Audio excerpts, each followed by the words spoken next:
At ginagamit din ito sa mga nag-aaral. Saan? Ang tawag natin dyan ay examination or test. Yun yung pirazzo, test. Ang test is to try to prove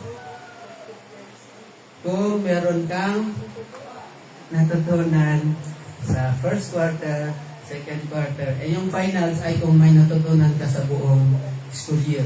Yan. Okay, yun ang gagawin dito. So, ang Panginoon Jesus, dadaan siya sa testing. To prove na siya nga ay actually, ang Diyos Ama, sinabi na niya mismo doon sa baptism, di ba yung pag-angat niya sa tubig, sinabi na ng Diyos Ama, ang sabi niya, "This is my beloved Son, in whom I am well pleased." In other words, sa God the Father, approve na ang Panginoong Yesus. Pero yung pag-pronounce na yon ng Diyos Ama sa ating Panginoong Yesus, diyan naman pumasok ang Diablo. Ang sabi niya, di nga. Diba? Diba nangyari din sa Old Testament? Saan natin makikita yan? Sa book ni Job. Ang sabi ng Diyos kay Job, tingnan nyo si Job, sabi niya, wala siyang katulad sa mga may anak, may takot sa Diyos. Ang sabi naman ni Satanas, hindi nga, kaya lang siya ganyan, kaya lang siya may takot sa iyo, kaya lang siya sumasunod sa iyo dahil pinagpapala mo siya. Tingnan mo, ang dami niyang mga alaga, tingnan mo, mga malulusog ang kanyang mga anak. Diba, kaya ngayon, sinubukan siya ni Satanas, pero humingi siya muna siya ng permiso sa Diyos. Okay? So, yun ngayon ang gagawin ng Diablo. Papasok siya ngayon nung sinabi ng Diyos Ama na, "This is my beloved Son, in whom I am well pleased. Listen to Him." Doon ngayon pumasok ang Diablo. Sige nga, tuksoin ko nga to kung siya talaga. Yan. Kaya kung mapapansin nyo, yung unang temptation, doon sa pangalawang temptation, sabi niya, kung ikaw ang anak ng Diyos, diba? Kung ikaw yung anak ng Diyos, sige nga, gawin mo nga to. Because of that word na, ito yung aking beloved Son. So, now therefore, before na magtuloy tayo na, sa atin, mapansin nyo na bilang isang Kristiyano, ito palagi nyo na itong naririnig, alam ko. At naririnig nyo na rin sa akin to. Bakit? Nung gusto kong talikuran yung kasalanan, nung gusto kong iwasan ang mga bagay na hindi maganda, parang mas lalo siyang dumarating o mas lalo siyang nanghatak sa akin po. In other words, kung kailan na born again ako, parang mas lalong tumindi. Hindi lang yung temptation, yung mga problema. Diba? It's because ang Diablo gusto niya i-prove kung totoo ba ang iyong pagbabago o sa puso lang, hindi sa puso. Mukhang bibig, pero iba yung laman ng bibig. Parang sala sa init, sala sa lamig. Yung tulak ng bibig, kabig ng dibdib. In other words, iba yung lumalabas sa bibig, pero iba naman yung laman ng puso niya. Sabi niya, hindi ko mahal yan, pero sa loob niya. Diba? Okay? Nakuha niyo yung point kung bakit dadaan ang Panginoon Jesus dito. Now, ang temptation, which is pirazzo, sa Greek, sa ISBE, International Standard Bible Encyclopedia, ang sabi dyan is yung pirazzo or temptation, to tempt, ay yung testing of character or quality. Ang tanong is, ang tukso ba ay kasalanan? Okay. Ang tukso ba ay kasalanan? Ang sagot dyan ay Hindi. Hindi siya kasalanan. Bless yung pan. May kasunod na pan yan. May kasunod na slide niya. Okay. Hindi, kundi yung pag-yield mo sa temptation, yung pagkahulog mo sa temptation, yun ang kasalanan. Kaya merong dalawang nangyayari pag ikaw ay nagtatempt. Isang magandang bagay at isang hindi magandang bagay. Okay? So, sabi sa Hebrews, ang ating Panginoong Hesus ay dumaan sa temptation. Ito nga, nasa chapter 4 ng Matthew. Sabi sa Hebrews, for we do not have a high priest who cannot sympathize with our weaknesses, but was in all points tempted as we are, yet without sin. Okay. Dumaan siya sa pagsubok, pero hindi siya nagkasala. Without sin. Okay? So, kung ang ating Panginoon Jesus dumaan sa pagsubok, ulitin ko lang po ito, no, para maging clear, no? Susubukin ang ating Panginoon Jesus para i-disqualify siya bilang tagapagligtas natin. Okay? Klaro po yan? At hindi lang para i-disqualify siya, para i-reverse din kung ano yung nangyari kay Adan na mababasa natin sa Genesis. Ano ba yung nangyari kay Adan? Si Adan, tinukso din. Tama?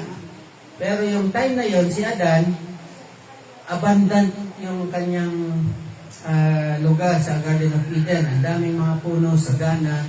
Ang Panginoong Jesus, nang tinukso siya, nasa wilderness. At gutom, nag-fasting siya ng 40 days. Okay? Now, si Adam, nung tinukso, through Eve, no, kay Eva, nag-yield sila dun sa temptation. Now, anong nangyari? Dahil nag-yield sila sa temptation, ito kasi, is either na makinig ka sa command ng Diyos or makinig ka sa command ng kaaway. Ano yung command ng Diyos sa kanila? Pwede mong kainin ang lahat. Huwag lang yung bunga ng prutas, habil ng puno, huwag lang yung bunga ng puno ng pagkakaalam sa mabuti at masama. So, just one command. At that time, isang law. Okay? Now, ito ay command, utos ng Diyos.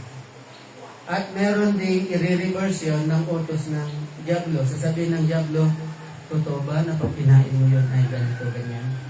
Gagamit siya ng tinatawag na deception.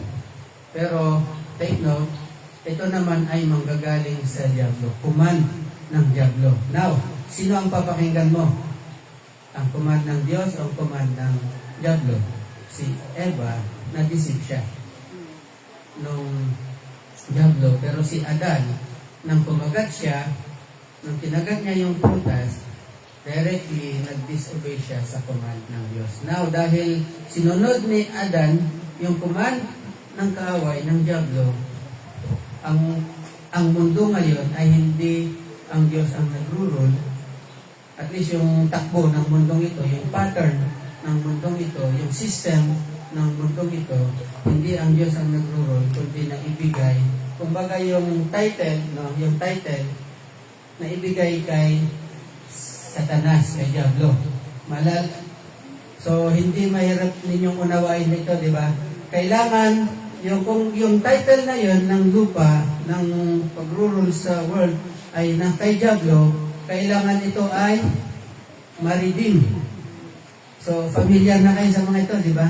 Kailangan na ma-redeem, pero kung tao si Adan, kailangan yung redeemer ay ano din? Dapat tao rin. Okay. At least familiar na kayo yan dahil sa pinag-aralan natin sa Book of Ruth. Yun yung kagandahan ng First Bible at saka Book by Book. Nasusundan nyo yung theology ng Scripture. So dahil si Adan, kumbaga sa kanyang action, ay naipasa niya yung title deeds ng mundong ito, hawak-hawak ngayon ng Diablo, so kailangan yun i-redeem. Pero kailangan may ransom. Ano yung ransom? Yung buhay or yung dugo na ibubuhos ng ating Panginoon Jesus. sa cross. Yan. So, i-reverse niya. Pero makikita natin nagtagumpay ang Panginoon Jesus dito sa temptation. Now, ang Panginoon Jesus ngayon ang Lord.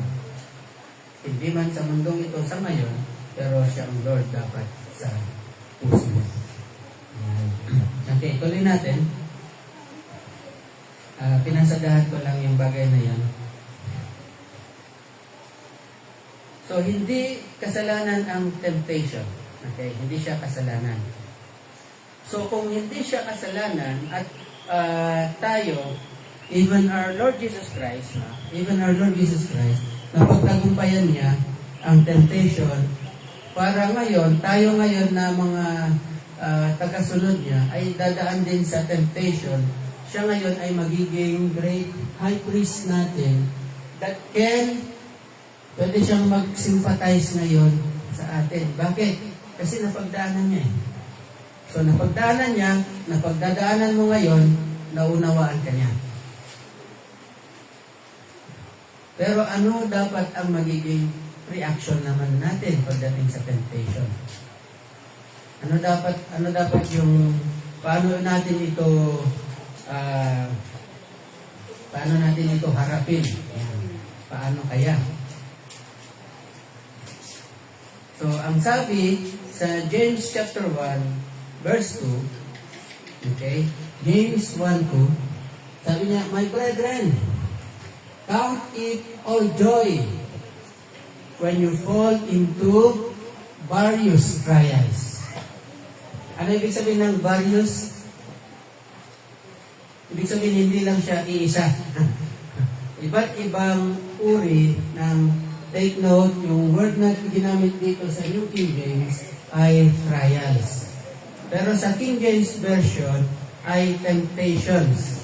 At ang ibig sabihin ng temptation sa Greek, ay yung word na temptation sa Greek ay perasmos. Perasmos, galing din doon sa word na perazzo. Ang pinaka-root word niya. So, perasmos, ang temp ay perazzo, ang temptations ay perasmos. Yan. In other words, ito ay mga pagsubok. Trials. Okay, na darating sa atin. And sabi ni James, dapat count it all joy. Sa Tagalog, bilangin nyo si joy. Hindi. Iba pala yan. Count it all joy, meaning, magalak kayo. Yan. Magalak kayo pag kayo ay dumaranas ng iba't ibang pagsubok. Huwag kayong mag-doubt, huwag kayong magmukmok sa isang tabi, huwag kayong bakit napagdadanan ko to? Akala ko ba Kristiyano ako? Bakit nakakaranas ako ng ganito? Di ba? Di ba meron ka na? Akala ko ba Kristiyano ako? Bakit?